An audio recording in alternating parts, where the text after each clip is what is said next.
In front of me is Google Pixel 8i, and today I would like to show you how you can set up screen lock.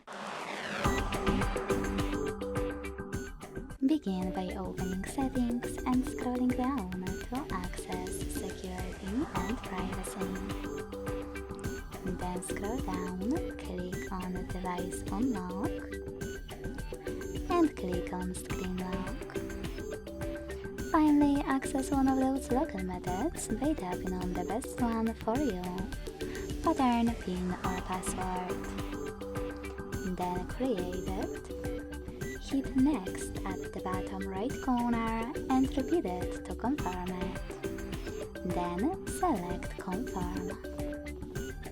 Now you need to answer this question by tapping on one of the available options.